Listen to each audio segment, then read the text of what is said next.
Convidamos agora o prefeito a realizar a assinatura, que irá sancionar o projeto de lei 415/2012 do Executivo, que trata do Plano Municipal de Educação. Projeto aprovado na forma substitutiva do Educativo, enquanto o plano supremo de inovação, gestão e financiamento econômico.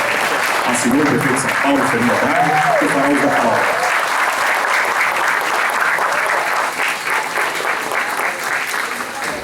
Bom dia a todos vocês. É um dia muito importante para a cidade de São Paulo. Acho que só de estar aqui na presença de tantos militantes, educadores, né, poder sancionar o primeiro Plano Municipal de Educação da cidade de São Paulo. Podemos dizer todos que é o melhor, porque é o primeiro. Né? Não houve nenhum precedente na cidade de São Paulo em relação a isso. E isso revela um pouco da nossa... gera até uma certa perplexidade, né? Como é que a cidade de São Paulo, a capital financeira e econômica do país, tem só hoje, 17 de setembro, o seu primeiro Plano Nacional de Educação aprovado. Uma felicidade, portanto, ter sancionado essa lei, que é fruto da mobilização, do esforço, do combate, da militância de milhares de educadores que lutam para chegar até o dia de hoje e ter um horizonte claro, seguro, completo, abrangente, do que fazer com a educação nos próximos 10 anos. Queria registrar a presença da nossa vice-prefeita, Nádia Campeão, da minha companheira Anistela Haddad, educadora também, e coordenadora do programa São Paulo Carinhosa, Antônio Donato, presidente da Câmara, que liderou o processo de aprovação no âmbito do Legislativo, com a participação dos 54 demais vereadores, todos muito engajados na aprovação desse plano, e a quem eu agradeço nesse ato. Gabriel Chalita, secretário municipal de Educação, professor Eduardo Storópoli, reitor da Uninove e nosso anfitrião, professor Zé Vicente, reitor da Faculdade Zumbi dos Palmares, Núvio Brigulho, secretário municipal de Comunicação, Mariane Pinotti, secretária municipal da Pessoa com Deficiência. Agradecer a todos os vereadores na figura dos vereadores presentes, Eliseu Gabriel, vereador Reis, Edir Salles e Paulo Fililo, professor João Alberto, presidente do Conselho Municipal de Educação, Antônio Carlos Caruso Ronca, representando nesse ato o Fórum Nacional de Educação, João Cardoso Palma Filho, coordenador do Fórum Estadual de Educação do Estado de São Paulo, Késia Alves, coordenadora do Fórum Municipal de Educação da cidade de São Paulo, representante do Cresce, a Naira Gabriele Santana do Nascimento, que representou muito bem os estudantes da nossa rede municipal, e da matriculada na MEF Assa de Abdala, da Drepenha, Padre Rosalvino, fundador e coordenador da obra social Dom Bosco, grande educador da Zona Leste, Padre Rosalvino, obrigado pela sua presença.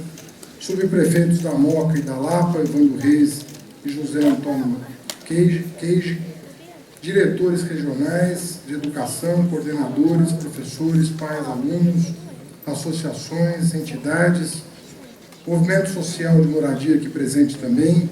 Cumprimento todos os militantes na figura do presidente do Movimento Sem Teto do Ipiranga, Maxwell Costa, aqui presente.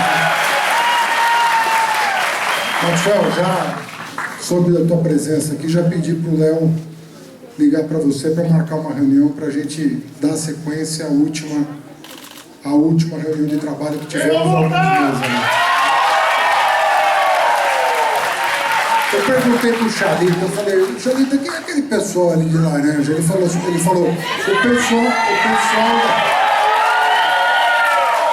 pessoal da imprensa jovem. Aí eu falei, olha, eu estou notando uma discrepância de faixa etária, tem gente de todas as idades. Aí eu lembro melhor e vi que era o povo do Ipiranga, aqui, muito bem-vindos todos vocês. Viu? Esse plano é tão importante para você, a moradia é tão importante para vocês quanto esse plano eu posso assegurar. Esse Plano Municipal de Educação, ele é um marco na história da cidade. Eu tive a honra de encaminhar para o Congresso Nacional, ainda como ministro, o atual Plano Nacional de Educação. Obviamente que era a versão preliminar que foi forjada a muitas mãos no âmbito de muitas conferências nacionais. Nós realizamos, Chalita, 4 conferências nacionais de educação antes de encaminhar o Plano Nacional para o Congresso Nacional. Ainda com o presidente Lula. Foi no final do seu segundo mandato, no final de 2010. Mesmo depois de ter construído o plano com a sociedade civil, ainda foram 4 anos de tramitação no Congresso Nacional para que em 2014, quase 4 anos depois, o plano seja sancionado pelo atual presidente da República. Então foram 4 anos para elaborar, 4 anos para aprovar no Congresso Nacional. Aí a pergunta, será que um país com tantas urgências precisa de 8 anos para ter um Plano Nacional de Educação? E a minha resposta é a seguinte: primeiro, nesses 8 anos, nunca se avançou tanto em educação do ponto de vista das oportunidades.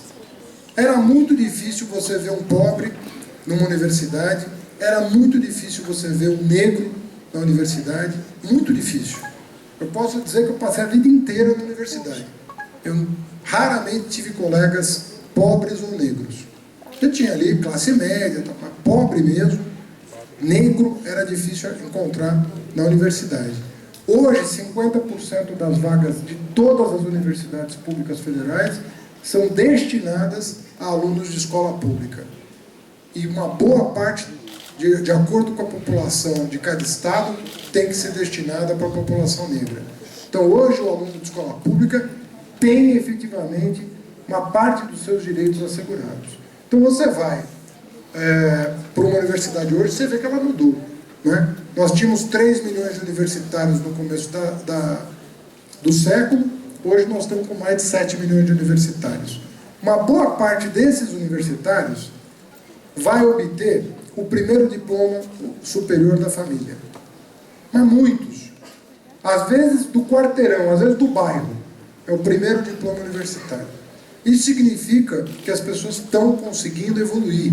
E um país, para poder se considerar desenvolvido, é um país que garante a qualquer cidadão, não importa a questão da cor da pele, a questão de gênero, a questão da idade, a questão do grau de instrução, a questão da renda, garante a todos o direito de avançar um pouco mais, de aprender um pouco mais sob o patrocínio do poder público. Ou seja, garantir educação de qualidade para todos. Hoje nós temos o melhor Plano Nacional de Educação da história do Brasil. Esse plano que está em vigor no Brasil é o melhor já elaborado. E isso não sou eu que estou dizendo como meu ex-ministro. Pergunte a qualquer educador que conheça o assunto, que conheça a história da educação, e pergunte a ele se existe um único plano que antecede esse. Lembrando que o Brasil começou a tratar de educação há muito pouco tempo. O nosso Ministério da Educação, dos anos 30 do século passado, nosso Ministério da Educação não tem 100 anos. Imaginem vocês, um país dessa dimensão não tem um Ministério da Educação. A nossa primeira universidade é da mesma época, não tem 100 anos a nossa primeira universidade. E com tudo isso, e com toda a carga histórica da escravidão, da falta de republicanismo, né, da falta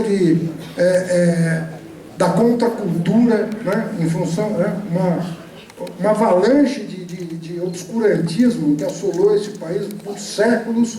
Com tudo isso, o Brasil vem avançando em educação, primeiro com a universalização do ensino fundamental. Ano que vem nós vamos universalizar a pré-escola a partir dos 4 anos. Aquele moço ali, a equipe dele da Secretaria Municipal de Educação, esse ano, só esse ano, vai bater o recorde de abertura de vagas de creche no município de São Paulo, 33 mil vagas só esse ano. Quando você fala em 33 mil vagas, as pessoas não têm muita ideia do que é isso, né, Chalita?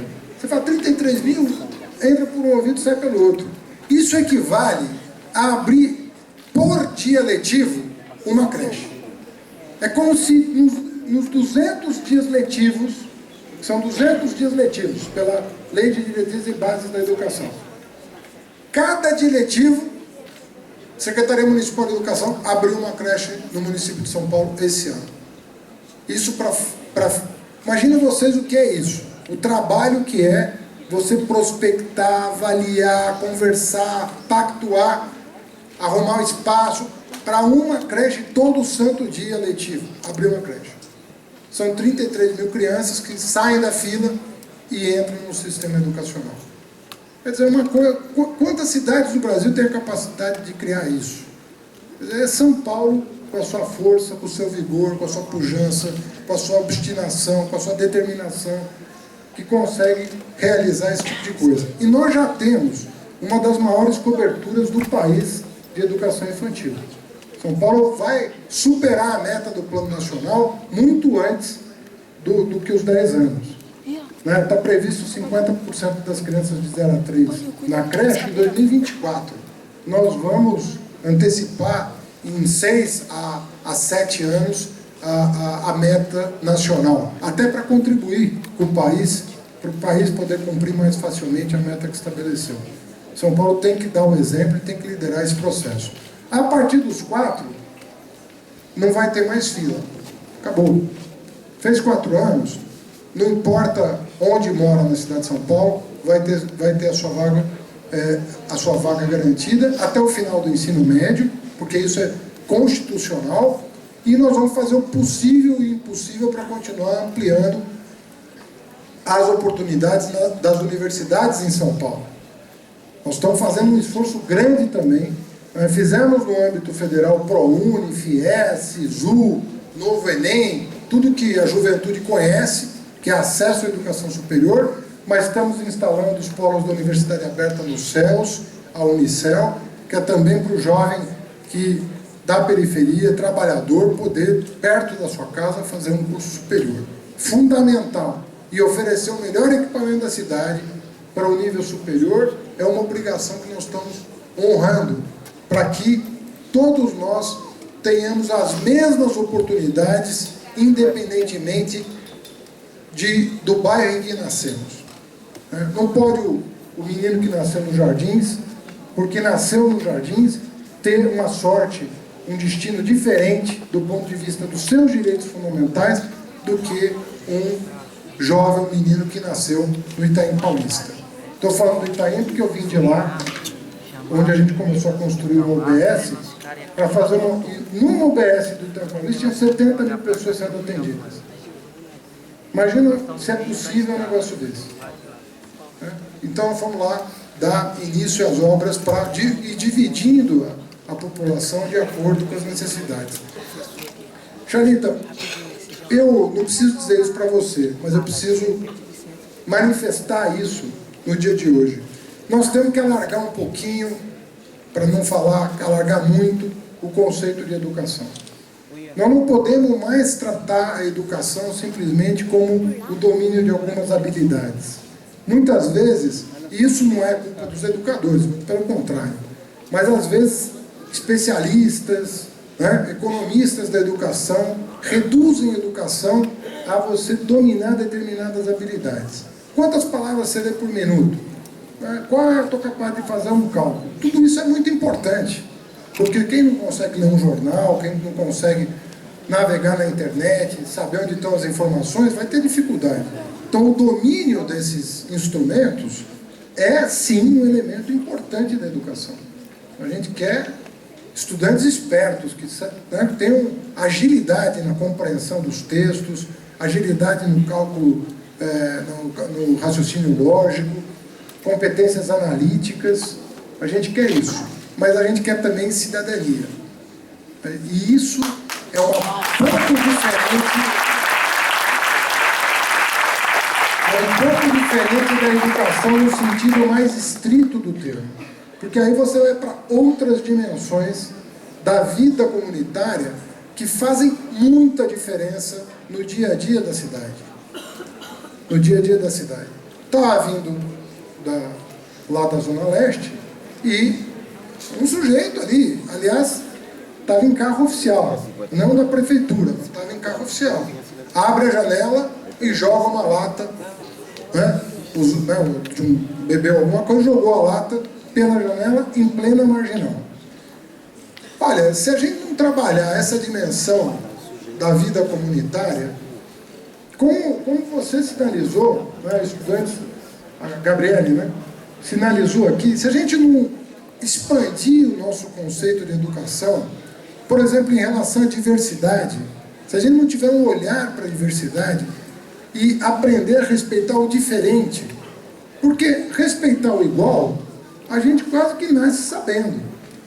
Mas respeitar o diferente, isso é produto da civilização, isso é produto de todo o acúmulo da humanidade em relação à tolerância, em relação à sociabilidade. É outra coisa.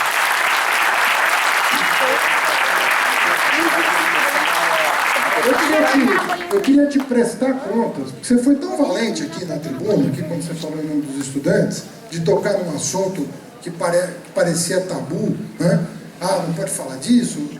Você foi valente e a gente que está na gestão pública tem que prestar contas para quem tem a coragem de colocar, né, o dedo nas feridas que existem na cidade e na nossa sociedade em geral. Nós lançamos o que eu considero o programa mais ousado voltado para a comunidade LGBT do país. Tem gente que vem de fora do Brasil para conhecer o que São Paulo está fazendo. Nós nos reunimos com, hoje o secretário é o Suplicy, na época era o Rogério Sotile, que é o adjunto, e perguntamos, da população LGBT, qual é a população mais vulnerável? Porque há muita diversidade dentro desse grupo. A gente chama de comunidade LGBT, mas há muita diversidade ali. Tá? E a comunidade, dentro dessa comunidade mais vulnerável de todas, era a comunidade de travestis. Certo? E por quê? Eu não tinha visto esse fato.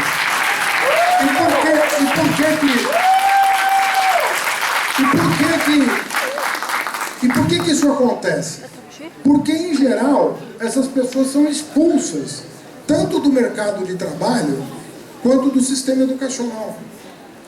Por preconceito, por falta de compreensão, essas pessoas não têm os seus direitos básicos assegurados. Não têm.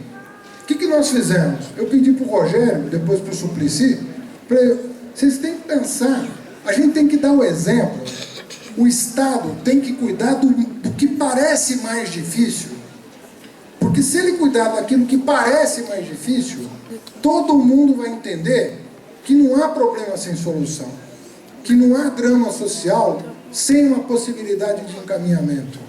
Então, o que nós fizemos lá na Luz, né, no que se chamava, porque não dá mais para chamar assim, de Cracolândia? Nós fomos procurar os mais vulneráveis moradores em situação de rua, que eram aqueles. Porque além de moradores em situação de rua, tinha uma dependência química severa, que os afastava da família, do trabalho, da educação, de tudo.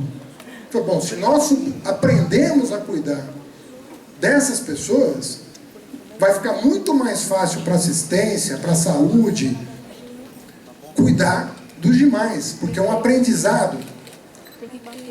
Se nós aprendermos no que diz respeito à diversidade de gênero, diversidade de orientação sexual, se nós aprendemos a lidar com a questão social envolvendo as travestis, nós vamos saber lidar melhor com esse problema, vamos poder ajudar as pessoas a avançarem nos seus direitos, nas suas conquistas. Então nós tomamos uma decisão de enfrentar os desafios que pareciam os mais insuperáveis. Para quê? E aí eu volto à minha fala. Para nós nos educarmos, para nós compreendermos um fenômeno que não estava sob o nosso domínio. Então, quando eu falo de educação em sentido mais abrangente, eu lembro aquela frase que era muito valorizada pelo Paulo Freire, que é de um filósofo alemão que saiu de moda, mas a frase ainda vale. Quem educa os educadores? Será que não é o caso de se perguntar também o quanto nós precisamos nos reeducar para vivermos em sociedade com dignidade, olhando para o próximo, combatendo a intolerância, com mais generosidade? Será que nós não vamos compreender melhor medidas que têm que ser tomadas para salvaguardar vidas, para preservar as pessoas, para garantir direitos? Será que todos nós não precisamos também passar por um processo de reeducação à luz dos desafios que uma cidade complexa como a nossa exige de nós? Então, o Plano Nacional de Educação, quando a gente pensa, a gente sempre lembra os estudantes. Mas será que a gente não tem que aprender com a Gabriele, com o que ela falou aqui? Será que eles não têm o que ensinar também para nós, educadores, para recolocar problemas a partir de uma outra ótica? Então, eu acho que um Plano Municipal de Educação para valer, numa cidade como São Paulo, que é a melhor cidade do Brasil para se viver e uma das melhores cidades do mundo para se viver. Eu falo isso com a boca cheia porque eu tenho uma crença nisso. Essa cidade é uma bênção, mas nós podemos melhorá-la e muito. E eu acho que a educação, não nesse sentido mais tradicional, no sentido mais largo do termo, a educação pode fazer uma grande diferença na cidade de São Paulo. Se a gente respeitar as leis, se a gente respeitar o próximo, se a gente respeitar a opinião diversa da nossa, se a gente compreender o diferente e ver que ele soma, não subtrai, a diferença traz um outro olhar que deve fazer você pensar nas suas convicções e ver se não é o caso de mudar as suas opiniões que estão consolidadas e que têm que ser colocadas sob juízo crítico permanentemente para que nós mesmos possamos evoluir. Esse é o Plano Municipal de Educação à altura de São Paulo. Esse é o Plano Municipal de Educação que vai fazer efetivamente a diferença. Valorizar o professor, ampliar a vaga, diminuir o número de alunos por sala de aula, tudo isso é importante demais. E esse plano dialoga muito com essas variáveis que vão afetar positivamente a qualidade. Mas se nós não nos convencermos de que o processo educativo é um processo social, para além da escola, e que exige de cada um de nós um pouco mais de humildade diante dos desafios que estão colocados, a nossa sociedade vai avançar, mas muito menos do que poderia. Muito menos do que poderia. Uma boa parte dos problemas que nós enfrentamos no dia a dia da cidade, somos nós que causamos. Uma boa parte. Eu falo isso porque 2 meses atrás, nós tomamos uma decisão dura e difícil de compreender num primeiro momento, dizendo, vamos acalmar o trânsito de São Paulo. Vamos acalmar o trânsito, porque são 1.500 mortes e 28 mil feridos por ano. E em vez de melhorar, o fluxo está piorando. Quando a gente anunciou isso, as rádios saíram, tinha acabado o mundo. Vamos ferir o direito das pessoas a se matar no trânsito, porque é disso que se trata, né? Vamos restringir o direito das pessoas a usar o seu veículo como arma, porque é disso que se trata. Os resultados estão aí. 36% de queda de acidente com vítima e melhoria, e não piora, do fluxo. Pessoas estão... O fluxo está melhor. E isso é científico, não é achismo de ninguém. Isso está na literatura sobre o assunto. Eu pergunto, ao invés de a gente ficar reverberando, né, esse festival de opiniões desinformadas sobre o assunto, não é o caso de falar para todo mundo, vamos cumprir a lei, melhorar o ambiente em que a gente vive? Só cumprindo a lei. Só isso. Será que é tão difícil? É muito mais fácil do que as pessoas podem imaginar. Quantas vezes as pessoas vão para... Porque agora o brasileiro vai para fora, né? Mesmo com dólar alto, eu estou vendo aí que as viagens continuam, né? O dólar alto e tudo, o povo quer conhecer o mundo, ótimo. Mas daí a pessoa vai para fora e vê que, olha aqui que beleza, olha a infraestrutura que beleza. Eu posso assegurar para vocês, a grande diferença que existe não é na infraestrutura, é no comportamento das pessoas. A grande diferença que existe é você na relação com a tua comunidade, na relação com a sua cidade. A partir dessa mudança, tudo evolui. Tudo evolui positivamente, tudo evolui favoravelmente. Então nós temos que, a partir desse plano, firmar um compromisso conosco. Nós vamos nos reeducar. Nós vamos fazer dessa cidade uma cidade melhor. E nós vamos garantir para a próxima geração o que a geração dos nossos pais e avós não tiveram. Esse plano vai garantir. Porque está ampliando os investimentos na educação, está lidando com a questão da qualidade, está lidando com a questão dos profissionais da educação, e é isso que vai fazer a grande diferença na cidade de São Paulo. Nós temos tudo para continuar crescendo nessa cidade. Essa cidade, eu repito, é uma bênção. É uma bênção. 22 milhões de pessoas no entorno dela, né? Dentro dela e no entorno dela, conseguem se sustentar a partir do que ela oferece de oportunidade. É uma bênção. Vamos corresponder a essa bênção e fazer de São Paulo uma cidade melhor. Parabéns.